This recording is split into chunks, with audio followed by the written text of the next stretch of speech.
For the first time, would like to be able to say welcome back to the Worship Leader Podcast, because this is episode number 2. I'm Steve, and this is my wife, Sean, and we're here on behalf of Worship Leader Magazine, which is now a free resource. So definitely go over to worshipleader.com, sign up for your free account, and really partake from all of the wisdom of 30 years of training worship leaders. But for episode number 2, we interviewed Pat Barrett, who is the writer of Good Good Father and many other songs such as Build My Life, and I'm sure you have heard of those songs. And if you haven't, you should check them out because they are very good songs. Kind of been a big deal in the body of Christ, at least in America, for the last little bit. And so what we did not know about Pat Barrett was that he's an extreme extrovert. Most worship leaders and artists are kind of not moody, but they're quiet and reserved and know how to turn it on in the moment. Not Pat Barrett. He walked into the room full of energy and life, started screaming at the camera about how we should all get off our phones. Fun though, so fun. All in good humor. And so that really set the tone of our interview, and we laughed pretty much the entire time.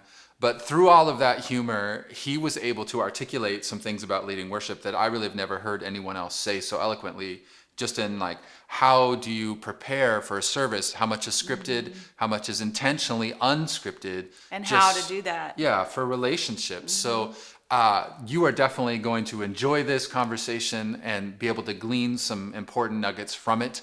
But definitely stay to the end because, like everybody, we've been asking people to share their worship fails, and his are pretty funny. But then he also does a live performance of one of his new songs. So, super fun. Get ready to laugh and enjoy our conversation with the one, the only, Pat Barrett.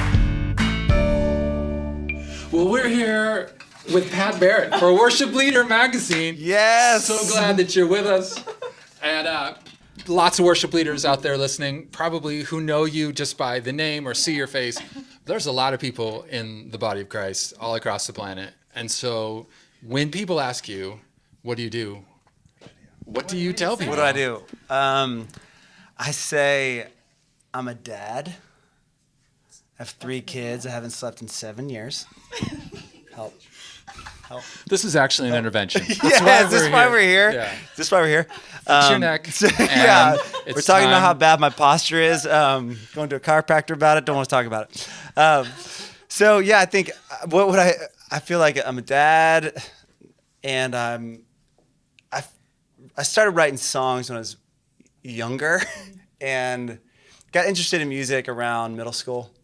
Grew up in the church, so I was always around a faith community and music, and the most live music I'd ever heard growing up is in church. Awesome, yeah. And so I always was impacted by that.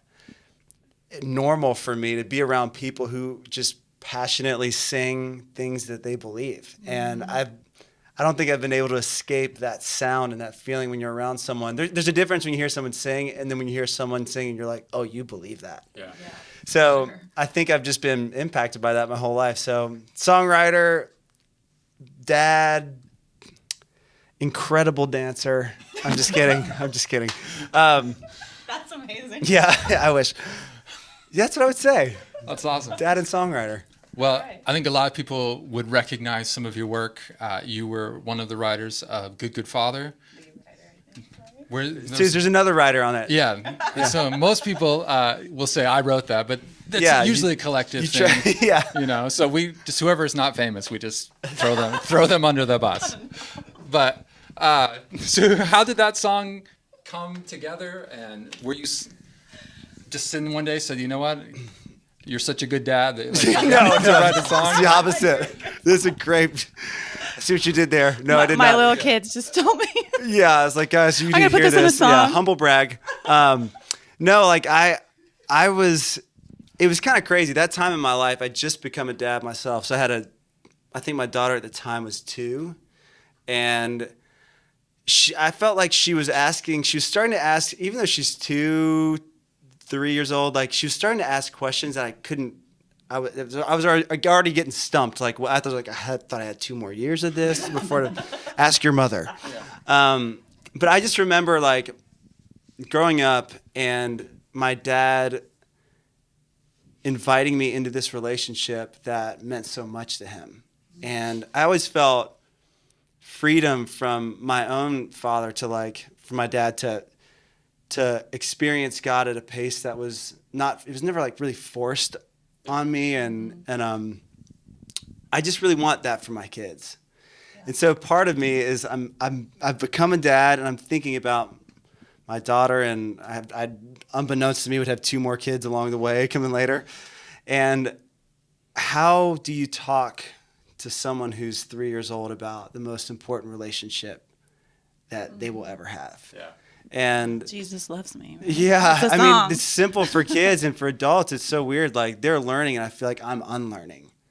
The older you get, you have to unlearn toxic, harmful images and lies about who God is, because everybody has their own narrative about it. And so the song really was a way to find a landing place foundationally for myself, and to invite my kids into. And one of the things I love about the song is me and the other writer, we had 2 really different experiences growing up with fatherhood with our parents. I had a present, engaged dad, and he had the lack of that growing up. And it was really amazing seeing how 2 different people with 2 different life experiences can both come together and sing about God as a perfect heavenly Father, and both receive healing and wholeness and health from in individual ways too. So I think that's what I loved about the song, because it was a song that I needed at the time for myself. Like, I needed to be reminded of this, and I wish it was because I'm a good father, but that's not why I wrote it. Yeah. I'm sure it's true. Well, I know for us, even when you talk about being a dad, like not everybody has that. So when we lead that song, sometimes we even make the statement hey, you may not have had a great father, but like, God is the father you always wanted, you know? So that's cool that was in the writing and the genesis of it. Yeah. So were you surprised by its success? Like, it's everywhere. Like, oh yeah, we were singing it down in South America, you know, you're just like. Yeah, I mean, I've written plenty of songs no one has ever or will ever hear. So thank goodness. And I think it was actually really encouraging to know that even when we shared it in our own community back home in Atlanta at our own church, people were having a similar experience for themselves that I had when I was singing it just alone in my room. Like, when I think about that song, I think about the front room of my house, this particular corner. There was a tiny notepad, and it was just really a time to be honest with God about some of the things that I'd been struggling with and hadn't found rest in my own heart about. And so when I hear the song, I see that posture for myself. And when I shared it the next Sunday at our church, because literally it was like a Monday or Tuesday at my house, the next Sunday we played the song. And there were so many people that would just come up and say, like, man, I just want you to know, I had an amazing experience with my dad, but this really brought healing in my heart when I thought about God this way. And I'd had someone else tell me the exact opposite story. Like, I never met my dad, awful situation at home, and it's helped me forgive him. Like, it was just so encouraging to realize that this song was being used to help other people the same way it was used to help me. So I was shocked, still shocked. Never expected anyone to really hear it and to know that it was helping people see God that way. Like, that is so special to me. That's awesome. So another song that you wrote that a lot of people may know is Build My Life. And we have been leading that song and found it to be super effective. So I'm super curious about using the word super a lot. Super. It's a super question. Just how did that song come together? What was the thought process of that? Because for us, it's just been such an anointed message for the moment. And just name your co-writers if you want. And there's so many. It takes a village. Kirby Capel, Brett Yonker, Matt Redman, Carl Martin, all writers on that song. And what's really unique about that song for me is that it was written over the span of years, even like in between certain parts. And me as a songwriter and anybody who's doing any type of creative work, writing, drawing, painting, sometimes you get the idea and you can knock it out in a month or whatever. And sometimes things take time. Like Right. I had a guy tell me one on this retreat I went on a weekend. He said things take the time they take. And advice, yeah. as a creative and as someone who's you're giving yourself to trying to craft something, forcing things before their time is not necessarily a good thing. Yeah. You know what I mean? Good, yeah. And so that song really it came in spurts. The first part was the bridge, and I would just sing that bridge over and over again because it was so centering for me to remind myself, like, to take a look at my footing. Like, where am I standing? Where am I putting the weight of my life? What am I trusting in? And anytime things start to shake, like we do it naturally. We change our feet. Yeah. That's what we do. And I feel like it was such an amazing metaphor for life. Like anytime this relationship is shaky or you lose your job or you move cities. I mean, you guys know that. You move cities. Yeah. You used to live in Colorado, you know? Right. Yeah. Like you experience any type of transition in your life and the things that were stable all of a sudden don't feel as stable. The invitation from God is always to adjust your feet again. Mm-hmm. And so I don't know, I feel like over the years, this song has helped me completely do that. Like, wow, a lot of change is happening. Things are feeling shaky. Oh, like trust. Let's trust again that God is going to see us through. And so that's what has happened over the years with that. Cool. So now that it's the same thing, that it's helping other people do that. Yeah. Like that is such a gift. Like I love that. All right, we'll be right back with Pat Barrett sharing his tips on leading worship scripted versus unscripted. The National Worship Leader Conference 2020 is coming to Nashville, Tennessee, July 21st through the 23rd. Join us for a night of worship followed by 2 days of breakout and general sessions that are sure to make an impact in your ministry. So head on over to worshipleader.com/NWLC to find out all the information, including this year's new schedule.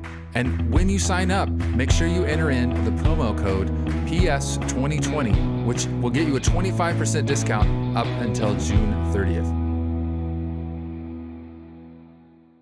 So tell us a little bit about your background, and you were a part of... Well, if you ever went to Acquire the Fire, I know this guy from back when he had really long hair. Oh my gosh. So if any of you took your youth group or you were in youth group and you went to Acquire the Fire, a group called Unhindered. I'm like, I'm taking you back. I almost brought a photo to like push it up. oh So check my it out gosh. on- This is legit. Like, Yeah. I bought your album. Like, I didn't have you autograph it or follow you anywhere or anything. It wasn't creepy my like gosh, I had the worst hair. Just like whatever, like a mullet that betrayed itself would be. that. Like a wet melt. He was like, mullet. he's like, is he sweating Yeah. underneath that? Is that a real mullet? Is it fake? It was real. Thanks, man. Oh my gosh, such a throwback. I can't even remember the question because I'm so shocked right now. So you're leading worship at background. Acquire the Fire and Your background. That's Flat ironing my mullet. Tell Got me it. about your background. flat ironing. Yeah. Yep. Yeah, my background. Hair design. There you go. So I don't know what my background is. I went to University of Georgia to study speech comm. That's not what I went in to study, but That's what they made you put something. well, I started on business real estate, then took accounting, made a 40 on the first test. I've never made a 40 on anything in my life. I was like, I think maybe I should. Maybe this is... Maybe I should That's the class switch. they Yeah, don't everybody choose a else. major if you don't casually want to do it. I'm like, oh yeah, I don't know, business real estate, please. Don't do that, kids. So I think what is my background? Like I grew up, the first time I led worship, I used to be, I'll start here. I was terrified of my own voice until I was in high school. And even throughout high school, I still was. Yeah. And I remember moments where I had the feeling like, okay, my life seems to be like bending in this direction, Yeah. and still feeling like I didn't either have what it takes or know what to do. Like all the things you feel when when your life starts to take a turn into an area and you sense like God is behind the leading of it. Yeah. And It's kind of scary, and you're like, whoa. yeah, exactly. Wait. I Like, think everybody feels that. You know? and for me, there's actually a song on the record, on the solo record called Into Faith I Go. And it was a song basically about my life at the time. Because when I started to take this present turn I'm in right now of like, wow, I've never wanted to do solo record, never thought about it, never was some like, eventual plan. and sensing God moving you in a direction that you didn't expect, what I started to feel was faith again. Oh, that's good. And it was this, I'm saying that because it's the same faith that I felt when I was 25 at Acquire the Fire, the same faith that I felt when I was 15. The same faith I felt when I was 10 back in my dad's church. Yeah, I was like, wow, this feels like the same faith with more on the line. That's one of my buddies said that way. It feels like the same faith now at 34 years old, just with more on the line. Yeah. And it's like God continually asks, can you trust me again with all that I've given you, with how your life is turned now, trust with 3 kids and a spouse and a mortgage and like all the normal things that we feel. Having faith at 15 feels a lot different than having faith with a family and kids and a lot more responsibility. Well, I want to talk about your progression then through your relationship with Chris Tomlin, because I know a lot of people will be like, oh, those songs, doesn't Chris Tomlin sing that? And then even Build My Life is on Chris Tomlin's album. And, you know, the true fans know that you're part of House Fires, and the really true fans know that You were part in of Unhindered. Yeah. Anyway, True. true fans. So you're part of a church in Atlanta. Is that House Fires? Was that was that something? I was totally on staff separate? at a church for about 8 years, worship pastor at Grace Midtown, and I'm not now. We attend, my wife and I, which is amazing to be able to go to church together. It's been incredible. And just attend. Yeah, but you know what's amazing with Chris? Like he is someone that I've looked up to as a songwriter and worship leader from a distance for years. Yeah. Before I ever actually met him, I was already impacted by his music, and I remember, well, the feeling that you get when you've sung someone else's songs for years because they've meant so much to you. Yeah. Having that person come to you and say, like, man, do you mind if I sing one of your songs? Like, that's just, it's so special because as a songwriter, the whole point is that your name kind of starts to sink away a little bit. And that song becomes their song. Like, that's the best part. Yeah. That's why worship is so powerful, because it's not about the writer. It's about the connection that the song has the opportunity to give you. You know, if it, like, that's always amazing. When the song goes beyond you, that's the best part. It has its own life. And so that's what that represents to me. Like, what an amazing privilege to have songs leave me. You know, and I consider that an honor. And he's been such an encouraging voice in my life. He's always encouraged me to be myself. Sometimes he's like, could you be a little less yourself? It's a little much, a little extroverted. You're like can we? Yeah, wow, loud, yelling inside. I just feel like that's one of the things that I've just really appreciated the most about him, and being able to release music under his imprint has been that encouragement. Like, man, write the songs you feel like you're called to write, and be yourself, and really follow God in that as you find your voice. 'Cause I'm 34, but I still feel like I'm still growing and learning and trusting. Like, I'm in process like anybody else. So that's been really encouraging. Good. So talk about the new album, Canvas and the Clay, and your process and how you did write those songs, and then, you know, going and recording it. It's a live record, but live means something different to everybody different. Everybody's got it. Sometimes live means they were alive when they sang it at the studio. Well done. Well done. But talk us through how you did that, and because I love the sound of it. It's very chill. And I wish I would have given myself permission to recut every vocal on that record just so it sounded a little better. But I think that this record is so special because I feel, as a songwriter, once I get to a point where I'm excited to share something, like, I'm like, okay, it's time to do a project. Mm-hmm. As opposed to feeling like, it's June, we should probably do something, guys. You know what I mean? Yeah.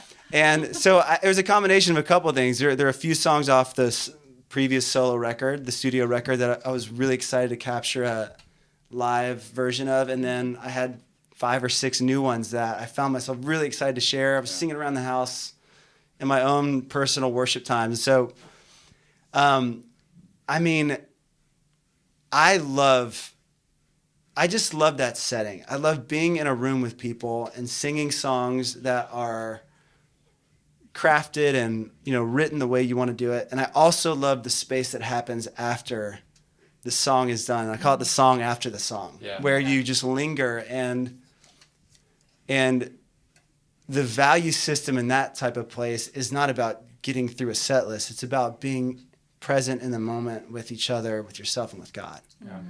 And I loved this record because it felt just such like a natural home base for me, just to be in a room with friends, leading songs that felt really meaningful and just lingering in moments together just to see what happens. And I think I love that because that's such a natural, it's something we all experience on Sundays. You know what it feels like when you rush past a set list. Yeah. And afterwards, you're like, oh my gosh, we got through songs, but was I even there? Was I even like awake? 3 minutes and 22 seconds. I know, you know what I mean? Yeah. So, which I appreciated about your album just because it was like 6 minutes. You like 9-minute songs? So you're like, wow, this one's a little much. Skip. Yeah. You got to minute 7. Well, my favorite was that track 5 where you were just kind of flowing there for a while, and then you ended up going back into Canvas and the Clay just at the end, like was just a powerful moment. And I thought, okay, they're at least capturing what we're doing live and like how you would do the song, because a lot of churches we'll go to, they're like, oh, we got to do exactly like the CD, and I was like, well, they're doing that for the radio, and like, this seemed more like this is how I would do the song at church. Yeah, is that well? And I totally, just to even think on that, I think there are, as a worship leader, there are times when being scripted is really appropriate. Yeah, right. And then there are times where being scripted is really inappropriate. Like, could you imagine if y'all were on a date and you just started reading your script? Like any dynamic, you know what I mean though? Any, like a dynamic relationship has that element of like, wow, what you say affects what I think and what I'm going to say. That's what a relationship is about. And I think when you get to a place where your relationship with God is like that, where you're not just scripting and reading off the lines, you're just being with someone and you're allowing what he says to impact you and affect you, and you're like, there's like a relational dance to that, and you don't have that unless you're willing to go off the map a little bit. So, but then the preparation that comes Exactly. with the script, Exactly. that you care and you forethought, and the Lord is exactly. working, and Totally. So it is both, and like you said, picking the moment. Yeah, exactly. So when people attend your live events, your concerts or worship experiences, whatever you call them, how are you managing that? I mean, are you fairly scripted, or do you have moments that are, and then other moments where you're free to go? I should be more scripted. There are moments where I was like, will you please script? I continually, for better or worse, I have, when I go into a worship time like that, the main focus is like, okay, we're here together. Yeah. And we don't have to be here. You could be anywhere else tonight. Yeah. And I wonder what will uniquely happen in this room with this unique demographic of people, with your unique life and your unique stories and your cares and the things that you walked into this door that are stressing you out. Like if all of that doesn't, communicate and build something that could only happen in this moment, I think we may have missed something.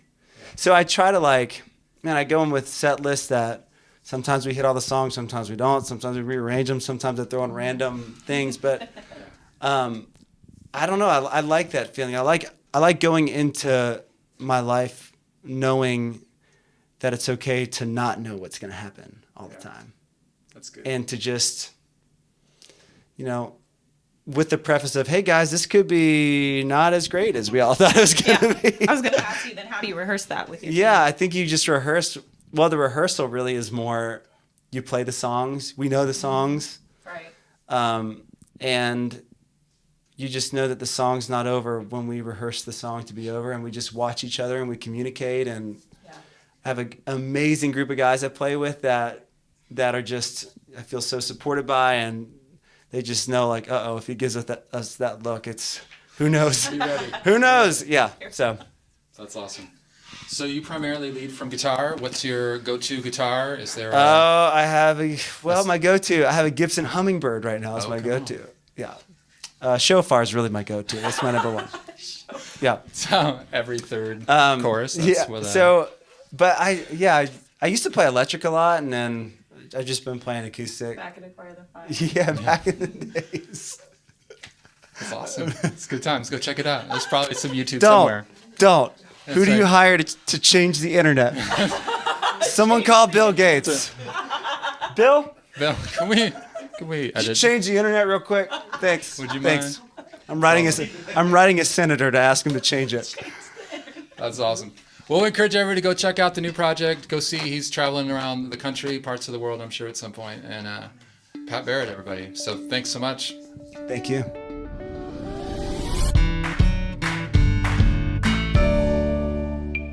We'll be right back with Pat Barrett sharing his worship fails, so don't go anywhere.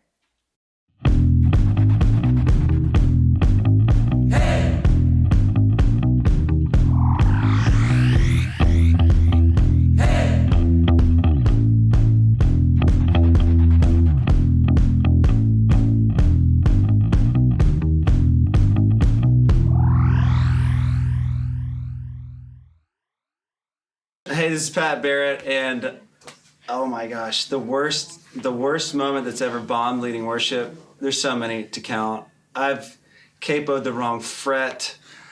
I've forgotten words to my songs. Really, I like to do that. That's kind of my thing. Forget those a lot, as if I don't know them. What else has happened? One time, someone got real excited during worship and was doing a cartwheel in front of me. And then they tried to go into a back handspring back tuck, didn't make it all the way around. And in the middle of the song, I was like, and you are, oh no! So I can't, there's that.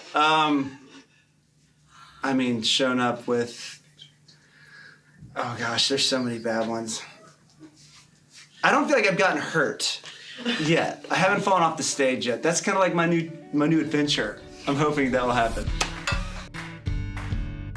Hey, this is Pat Barrett, and I want to share with you my song Better. This song for me has been a song to help remind me of the most important things in life. And I think we all go through moments where certain things try to steal our attention from the main thing that's most important. So I wanted to write a worship song about money, appearance, power, and approval, and how those things in our lives, if we hold them in an incorrect way, can cause a lot of harm. And the song is really just an invitation to refocus and recenter our eyes on Jesus again.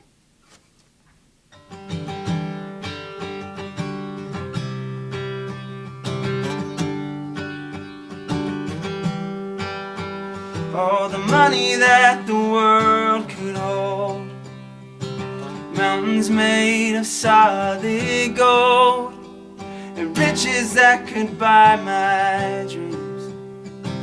You are better than all these things. The prettiest face to turn their eyes, beauty that could hypnotize, the open doors that look made. You are better than all these things, 'cause your love is better than life. You are the well that won't run dry. I have tasted and I have seen, oh, that you are better than all these things. Power that could shake the moon, the most important one in every room, status matched by only kings. You are better than all these things, 'cause your love is better than life. You are the well that won't run dry. I have tasted and I have seen, oh, that you are better than all these things. I think about this one a lot. Being liked and loved by everyone, approval that outshines the sun, and being cheered by all who think of me. You are better than all these things. Being being liked and loved by everyone. Approval that outshines the sun. Being cheered by all who think of me. You are better than all these things. 'Cause your love is better than life. You are the well that won't run dry. I have tasted, I have seen, oh, that you are better than all these things. 'Cause your love is better than life. You are the well that never runs dry. I have tasted, I have seen, oh, that you are better than all these things. That you are better than all these things.